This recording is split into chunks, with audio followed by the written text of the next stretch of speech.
मैं कार्यालय का लोकार्पण करने के लिए आया था तो कहा था कि इस कार्यालय की आत्मा हमारा कार्यकर्ता है। आज जब हम इस कार्यालय का विस्तार कर रहे हैं तो ये भी केवल एक भवन का विस्तार नहीं है, बल्कि ये प्रत्येक भाजपा कार्यकर्ता के सपनों का विस्तार है।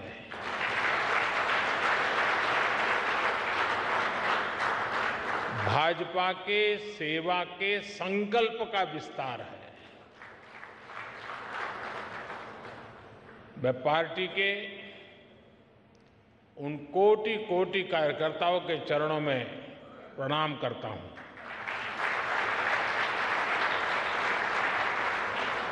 मैं पार्टी के सभी संस्थापक सदस्यों को भी सर झुका करके नमन करता हूं। साथियों, आज से कुछ दिन बाद हमारी पार्टी अपना 44वां स्थापना दिवस मनाएगी। ये यात्रा एक अनथक और अनवरत यात्रा है। ये यात्रा परिश्रम की पराकाष्ठा की यात्रा है। ये यात्रा समर्पण और संकल्पों की शिखर की यात्रा है। ये यात्रा विचार और विचारधारा के विस्तार की यात्रा है और ये यात्रा, ये विस्तार अपने आप में बहुत ही प्रेरणादायी है। आपको याद होगा,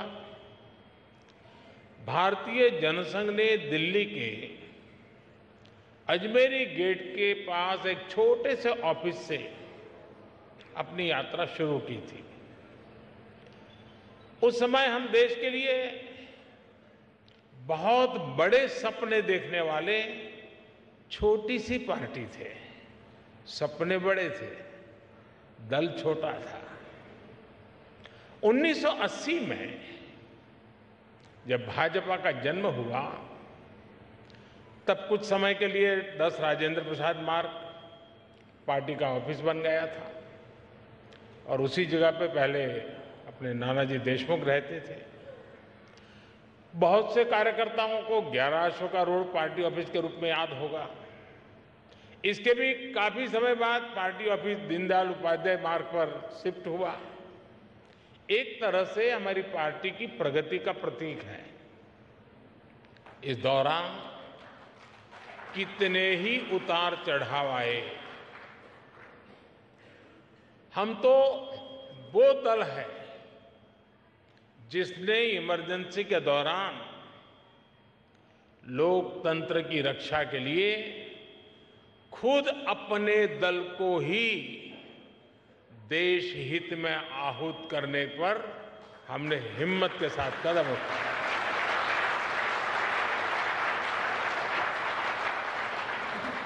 फिर सन 84 में जो हुआ, देश कभी भी उस काले पृष्ठ को भूल नहीं सकती है। और उसके बाद जो चुनाव हुआ, कांग्रेस को ऐतिहासिक बहुमत मिला था। भावनाओं से भरा हुआ वो माहौल, एक इमोशनली चार्ज एटमॉस्फेयर, और उस आंधी में हम भी लगभग पूरी तरह से खत्म हो गए थे।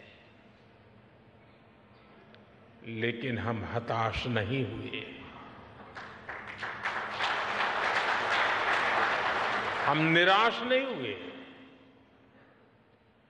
हमने किसी और में दोष ढूंढने की कोशिश नहीं की। आरोप प्रत्यारोप के चक्कर में हम नहीं पड़े। हम चले गए फिर एक बार जनता जनार्दन के बीच हमने जमीन पे काम किया, हमने अपने संगठन को मजबूत किया और तब जाकर आज हम यहां पहुंचे हैं।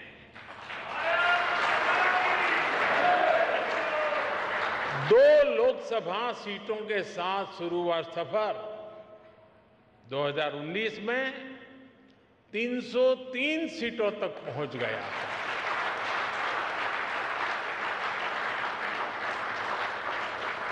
आज कई राज्यों में हमें 50% से ज्यादा वोट मिलते हैं।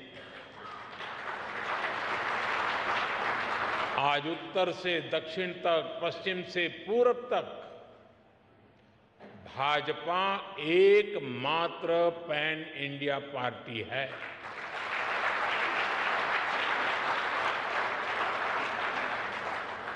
परिवार के कब्जे वाली पार्टियां, फैमिली रन पार्टियों के बीच भाजपा ऐसा राजनीतिक दल है जो युवाओं को आगे आने के लिए बहुत अवसर देता है, खुला मैदान देता है।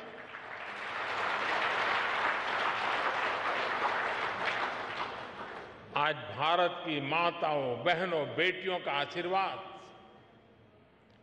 जिस पार्टी के साथ है, उस पार्टी का नाम है भारतीय जनता पार्टी।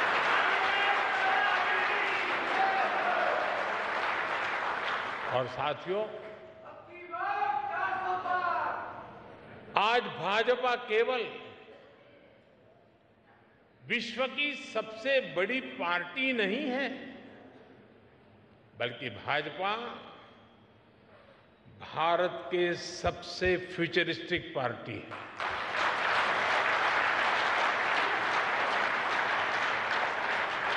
हमारा एक ही लक्ष्य है,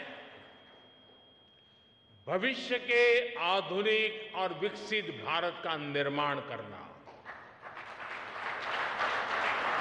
और इसलिए हमें खुद अपने लिए भी भविष्य के लक्ष्य निर्धारित करने ही होंगे।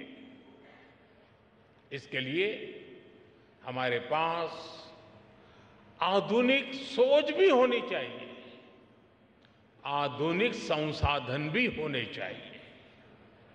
हमें भाजपा को एक ऐसी संस्था के रूप में विकसित करना है जिसके पास अगले 10 साल, 20 साल, 50 साल के लक्ष्य निर्धारित है। इसके लिए 3 बातें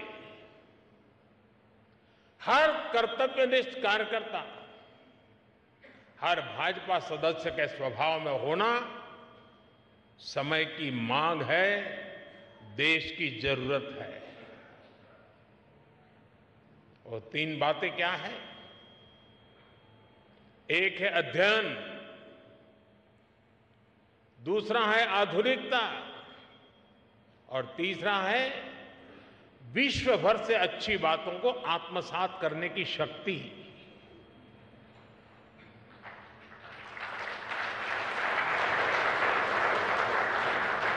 हम आप जानते हैं कि पंडित दीनदयाल जी जहां कहीं जाते थे, किताबें उनके साथ रहती थी। वो प्रवास में भी पढ़ते लिखते रहते थे। उनकी रचनाएं, उनके अध्ययन और बौद्धिक विस्तार की गवाह है। डॉक्टर श्यामा प्रसाद मुखर्जी के अपने घर में तो हजारों किताबें थी। भाजपा कार्यालय की नई बिल्डिंग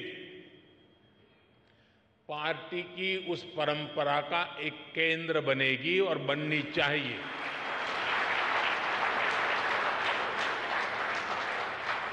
यहां अध्ययन की व्यवस्था भी है, आधुनिकता भी है और विश्व भर का अनुभव प्राप्त करने की आकांक्षा भी है।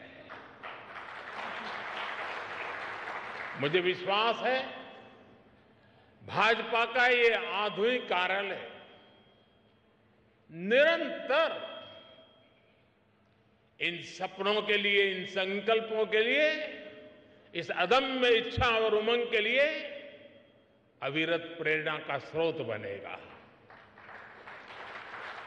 साथियों, हम भाजपा कार्यकर्ताओं के लिए एक गर्व की बात है कि हम सब जिस दल में काम कर रहे हैं, जिस दल के आचार, संस्कार और विचार ने हमें गढ़ा है, उस दल की और उसके कार्यकर्ताओं की आज विश्व भर में चर्चा हो रही है।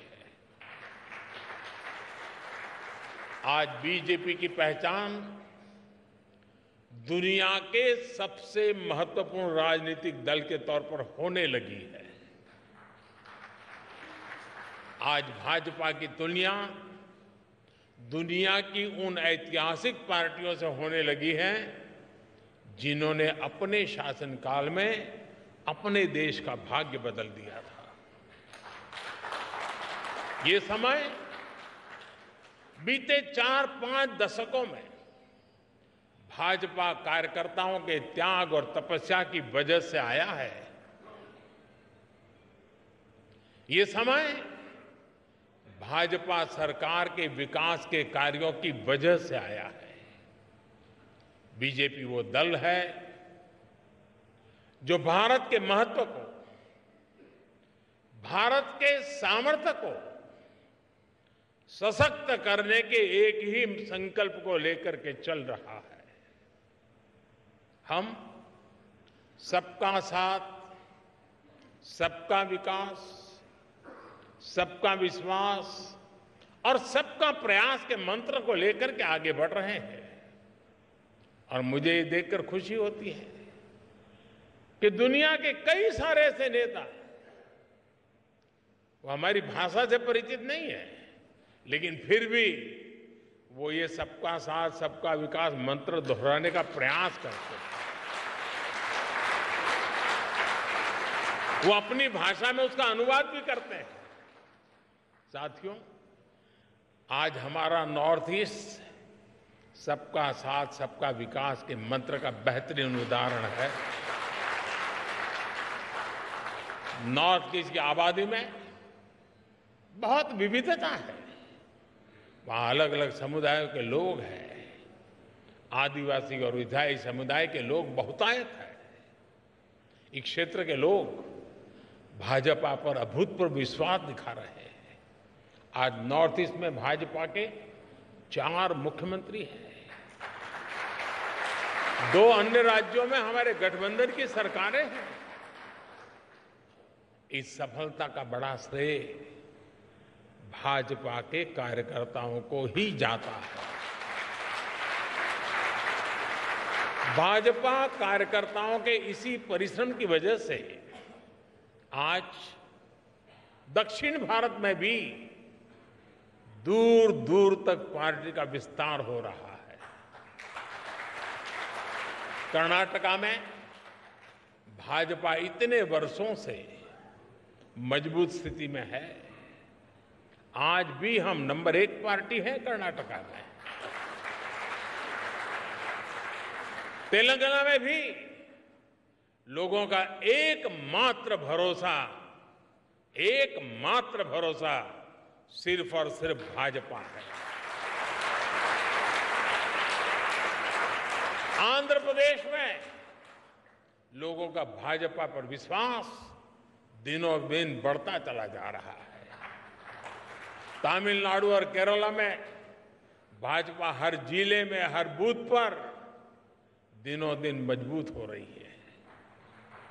एक भारत श्रेष्ठ भारत की भावना के साथ हो रहा भाजपा का ये विस्तार हमें सीटों के मामले में और वोट शेयर के मामले में सफलता की नई ऊंचाइयों पर ले जाएगा।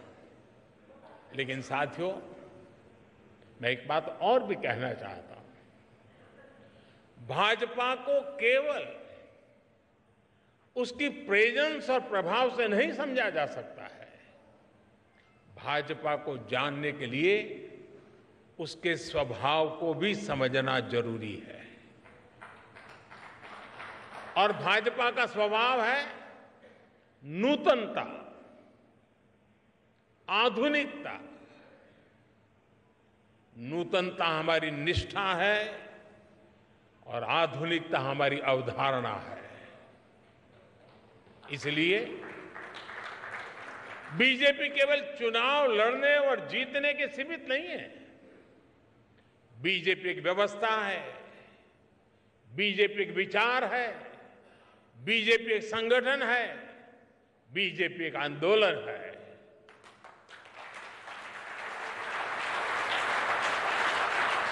बीजेपी विकास की भी प्रेरणा शक्ति है और बीजेपी बदलाव की भी प्राण शक्ति है। बीजेपी ने सियासत की सोच को बदला है और समावेश के नए मानकों को जन्म दिया है। और इसका एक उदाहरण है भाजपा का सदस्यता अभियान और इसके माध्यम से पार्टी का विस्तार। एक समय था जब हम राज्यों में राज्य स्तर की कमेटी बन जाए तो हम सोच रहे थे कि चलिए उस राज्य में झंडा गाड़ दिया। फिर थोड़ा समय और बीता, कार्यकर्ताओं ने परिश्रम किया, फिर हम हिसाब लगाने लगे कि भाई कितने जिले हैं जहां कमेटी बनी है, कितने जिलों में कमेटी बाकी है, कब पूरा करेंगे। फिर हम एक कदम आगे चले, फिर हम सोचने लगे चलो जिले तो हो गए, बताओ भाई कितने तहसील में कमेटियां बनी हैं, कितने ब्लॉक लेवल पर कमेटियां बनी है। फिर शक्ति केंद्र आया, फिर बूथ पर फोकस हुआ और आज हम पन्ना प्रमुख तक पहुंच गए।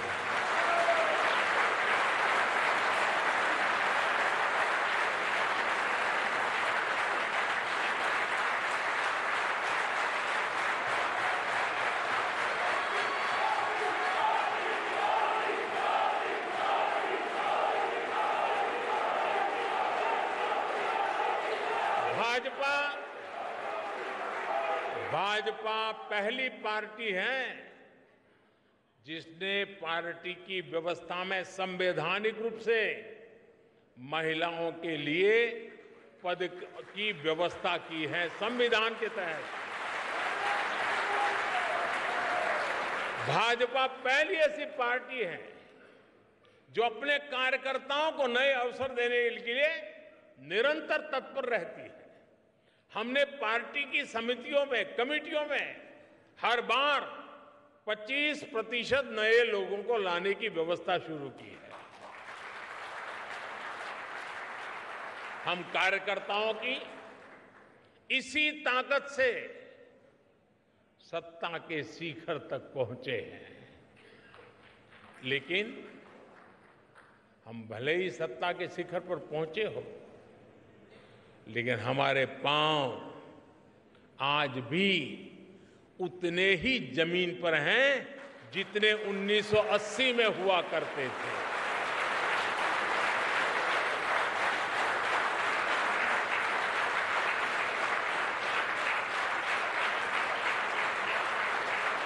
भाजपा में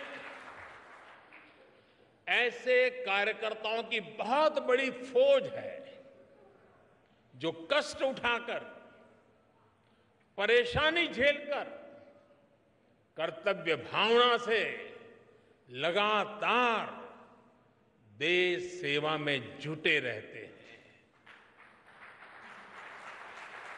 हम जहां भी काम करते हैं सामूहिकता की भावना से काम करते हैं, टीम वर्क के साथ काम करते हैं।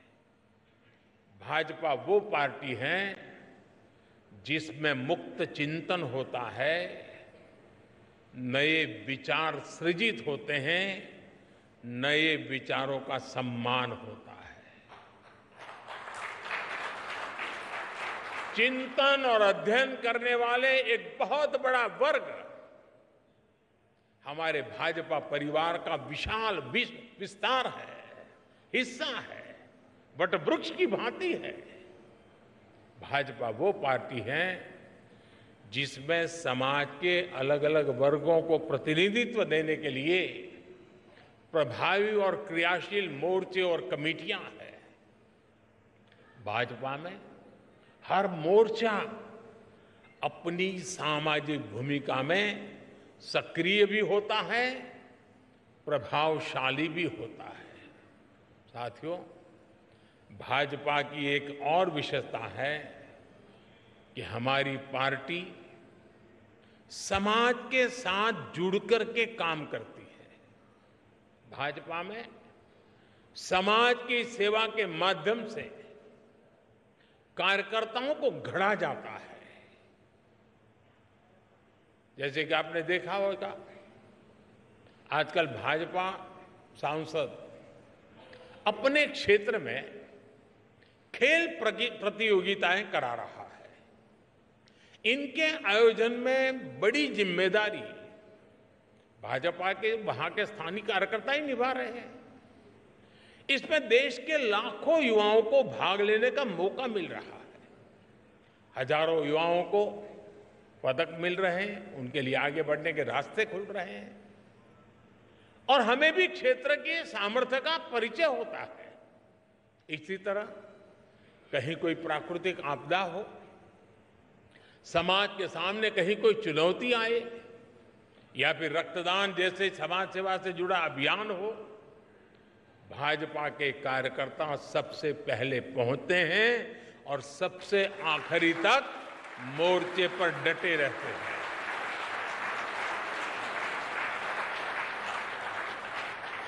अभी अध्यक्ष जी बता रहे थे, कोरोना के दौरान हमारी पार्टी के लोगों ने कैसे घर घर जाकर मुफ्त राशन और इलाज पहुंचाने में मदद की। और तब तो पता नहीं था कि जाएंगे तो क्या लेके आएंगे। अगर बीमारी घर में लाए तो जिंदगी खतरे में पड़ जाती थी। फिर भी ये भाजपा का कार्यकर्ता है।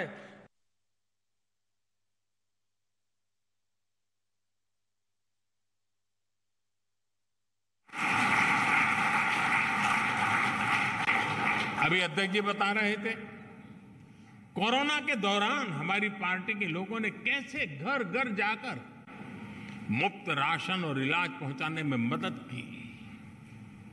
और तब तो पता नहीं था कि जाएंगे तो क्या लेके आएंगे। अगर बीमारी घर में लाए तो जिंदगी खतरे में पड़ जाती थी। फिर भी ये भाजपा का कार्यकर्ता है जो हर घर जाता था।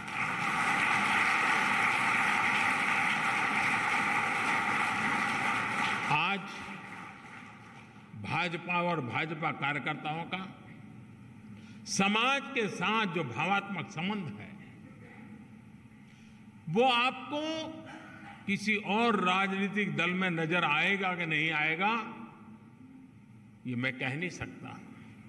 साथियों, जब हम समाज की सेवा के लिए अपना जीवन खपाते हैं तो सरकार बनाने का अवसर मिलने पर भी ये हमारी प्राथमिकता होता है।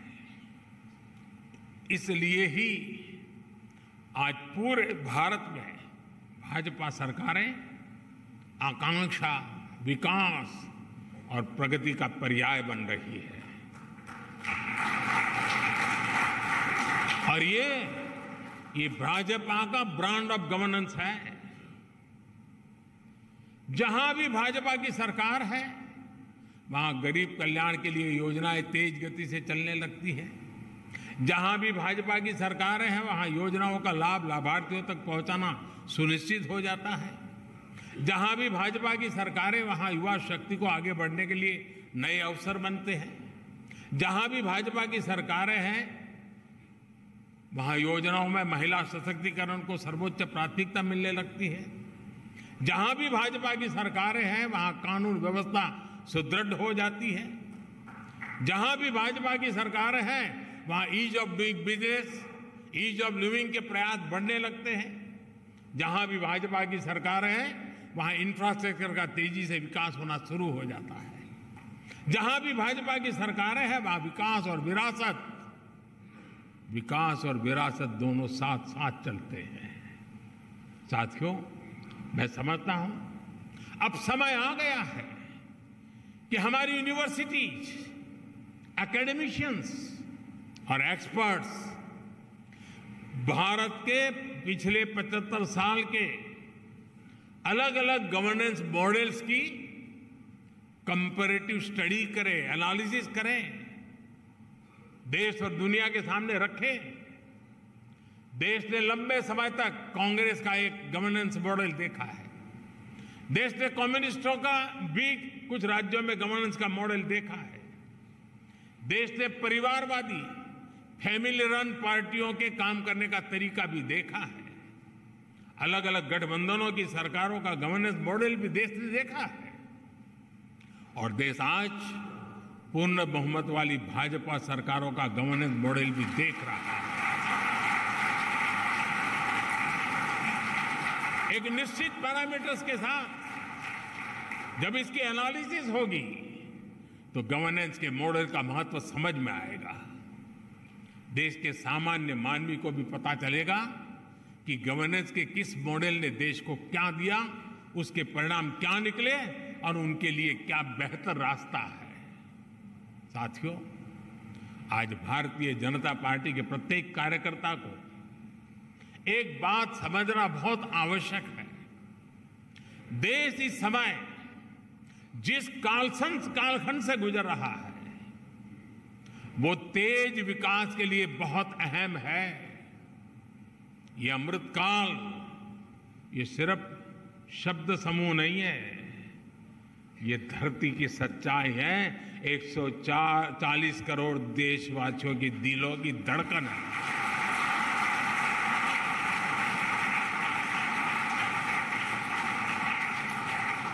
आज हम सबसे युवा देश हैं, आत्मविश्वास से भरे हुए देश है। पूरे विश्व में दुनिया के बड़े बड़े मंचों पर आज अगर किसी का डंका बज रहा है तो नाम है हिंदुस्तान, वो नाम है भारत। ऐसे में देश के भीतर बैठी और देश के बाहर बैठी भारत विरोधी शक्तियों का एकजुट होना स्वाभाविक है। ये शक्तियां किसी भी तरह भारत से विकास का एक कालखंड छीन लेना चाहती है। आज भारत का सामर्थ्य अगर फिर बुलंदी की तरफ जा रहा है तो इसके पीछे हमारी एक मजबूत नींव है। ये नींव हमारी संवैधानिक संस्थाओं की है, हमारे कॉन्स्टिट्यूशनल इंस्टीट्यूशंस की है। इसलिए आज भारत को रोकने के लिए हमारी इस नींव पर चोट की जा रही है। एजेंसियां कार्रवाई करती हैं तो एजेंसियों पर हमला किया जाता है। जब कोर्ट कोई फैसला सुनाता है तो कोर्ट पर सवाल उठाए जाते हैं, न्यायिक प्रणाली पर हमले होते हैं। आप सब देख रहे हैं, कुछ दलों ने मिलकर भ्रष्टाचारी बचाओ अभियान छेड़ा हुआ है।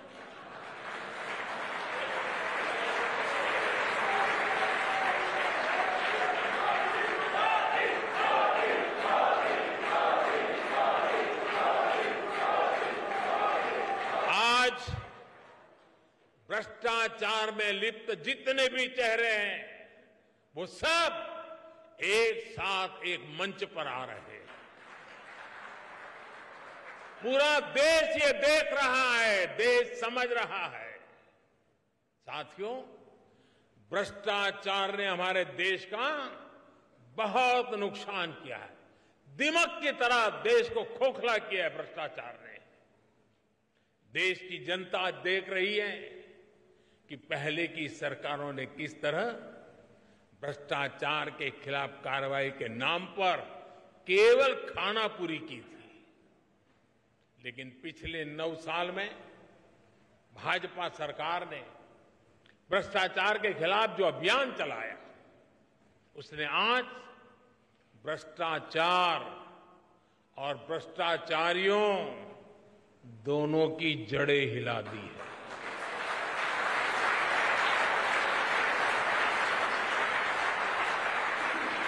ये इस बात का प्रमाण है कि जब भाजपा आती है तो भ्रष्टाचार भागता है।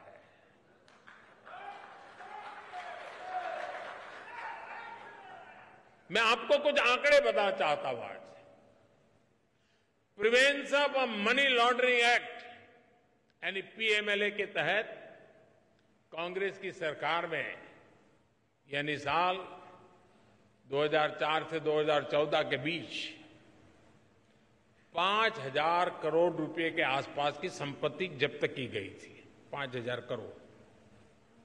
इसी एक्ट के तहत पिछले 9 वर्षों में भाजपा सरकार ने 1,10,000 करोड़ रुपए से ज्यादा की संपत्ति जब्त की है।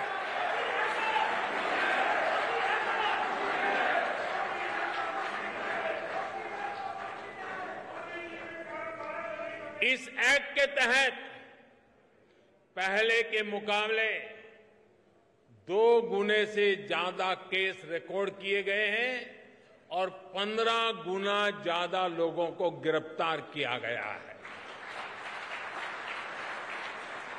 हमारे यहां कुछ लोगों ने कांग्रेस शासन के दौरान बैंकों को जमकर के लूटा। बैंकों का करीब 22,000 करोड़ रुपए का नुकसान करके ये लोग विदेश भाग गए। आज भाजपा सरकार ने इन लोगों की करीब करीब 20,000 करोड़ रुपए की संपत्ति जब्त करवा दी है।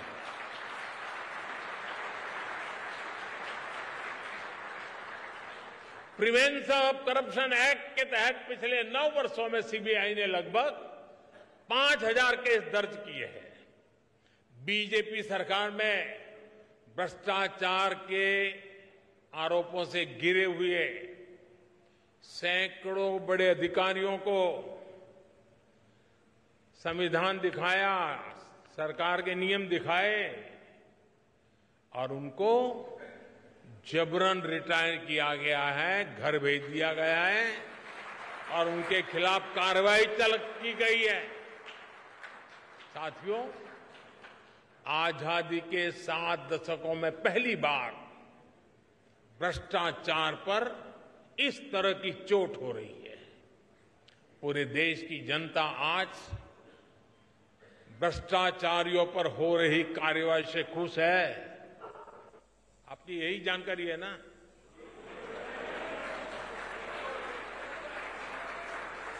मैं जहां जाता हूं लोग यही कहते हैं, मोदी जी रुकना मत।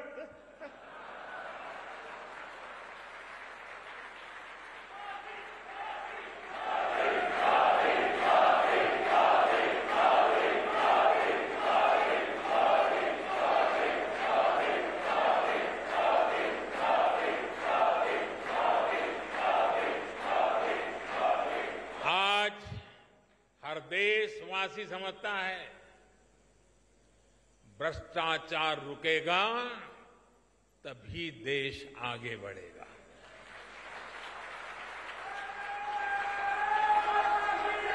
और जब हम इतना सारा करेंगे तो कुछ लोग तो नाराज होंगे ही होंगे।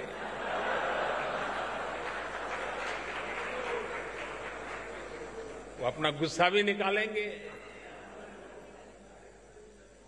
लेकिन इनके झूठों आरोपों से न देश झुकेगा, न भ्रष्टाचार के विरुद्ध कार्रवाई थमने वाली है।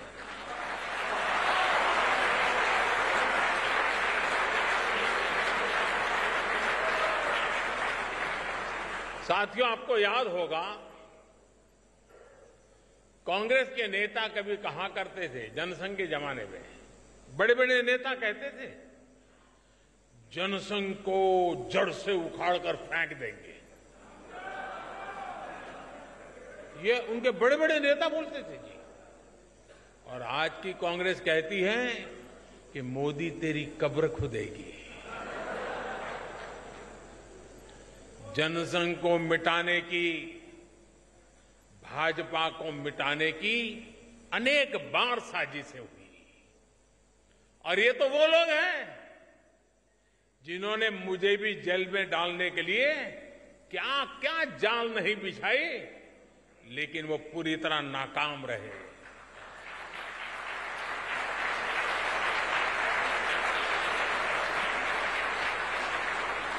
और हम बचे हैं, हम फले हैं, फूले हैं, तो जनता जनार्दन के आशीर्वाद से, देशवासियों के प्यार से बढ़े।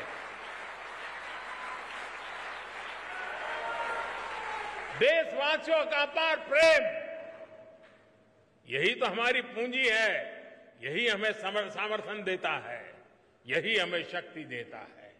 देशवासियों के आशीर्वाद से हम आगे बढ़े हैं, बढ़ रहे हैं और बढ़ते ही रहेंगे।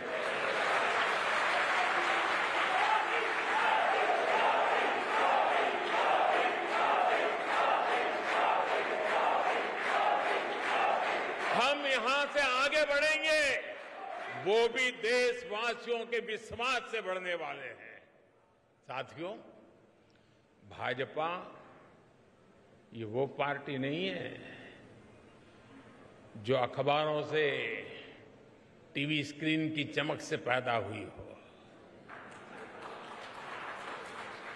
ये भाजपा ट्विटर हैंडलों और यूट्यूब के चैनलों से पैदा नहीं हुई है। ये भाजपा अपने कार्यकर्ताओं के त्याग तपस्या से बनी हुई है। भाजपा जमीन पर काम करके आगे बढ़ी है। भाजपा गांव में, खेत खलिहानों में गरीबों के साथ कंधा से कंधा मिलाकर तप करके आगे बढ़ी है। मुझे बहुत सारे लोग कहते हैं, अरे मोदी जी अब सत्ता मिल गई, 2-2 बार प्रधानमंत्री बन गए, अभी भी क्यों इतना दौड़ते रहते हो, क्यों भागते रहते हो, अरे कभी तो मौज करो, आराम करो। लेकिन उन लोगों को पता नहीं है, बीजेपी कार्यकर्ता की नियति आराम करना, बैठना, मौज करना हो नहीं सकती।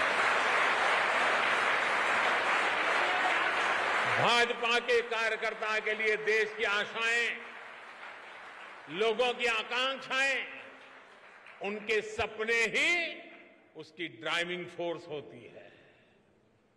इसी के लिए भाजपा कार्यकर्ता दिन रात दौड़ता है, भागता है, काम करता है, वो रुकता नहीं है, थकता नहीं है, झुकता भी नहीं है। लेकिन साथियों, हमें याद रखना है, हमारी ये लड़ाई आसान नहीं है। भाजपा को डगर डगर पर भ्रष्टाचार से लड़ना है। भाजपा को डगर डगर पर भाई भतीजावाद से लड़ना है। भाजपा को डगर डगर पर संप्रदायवाद से लड़ना है। भाजपा को डगर डगर पर जातिवाद से लड़ना है। भाजपा को डगर डगर पर भारत विरोधी विदेशी ताकतों और उनके इकोसिस्टम से लड़ना है, क्योंकि यही वो चुनौतियां हैं जिन्होंने देश का बहुत बड़ा नुकसान किया है, बहुत समय तक नुकसान किया है। साथियों, बहुत सौभाग्य से, अनेकों के त्याग तपस्या से हमें आजादी के अमृत काल में राष्ट्र की सेवा करने का, राष्ट्र निर्माण करने का अवसर मिला है। हम भारतीयों ने मिलकर 2047 तक, जब आजादी के 100 साल मनाएंगे, तब तक विकसित भारत का लक्ष्य रखा है। आजादी के अमृत महोत्सव से लेकर आजादी के 100 वर्ष तक देश की इस यात्रा में प्रत्येक भाजपा कार्यकर्ता को जी तोड़ मेहनत करनी ही करनी है।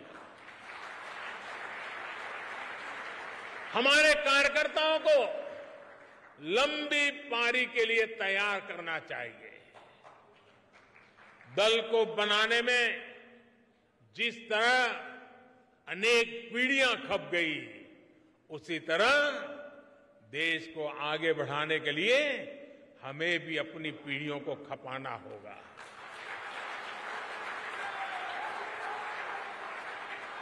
साथियों, मैं आपको फरवरी 2018 में इसी कार्यालय में कही हुई अपनी एक बात को आज याद दिलाना चाहता हूं। 2018 में इसी भवन का लोकार्पण करते हुए मैंने कहा था कि ये कार्यालय हमारी कर्मभूमि है, लेकिन भारत की सीमा ही हमारे कार्यों की सीमा है। हमें इस भवन से ऊर्जा लेकर संपूर्ण भारत की सीमा को ही अपना कार्यक्षेत्र बनाना है। मुझे पूरा विश्वास है आप सब इसी तपस्या के साथ देश के सपनों को साकार करते रहेंगे। जो सपना हमने पहले देखा था उसे हम आज पूरा होता देख रहे हैं। जो सपना हम आज देख रहे हैं वो भविष्य में पूरा होकर रहेगा। इसी विश्वास के साथ आज के इस मंगल अवसर पर और नवरात्रि के पावन त्योहारों के बीच मैं आप सबको, देशवासियों को अनेक अनेक शुभकामनाएं देता हूं। बहुत बहुत धन्यवाद। भारत माता की, भारत माता की, भारत माता की। वंदे वंदे वंदे वंदे वंदे वंदे वंदे।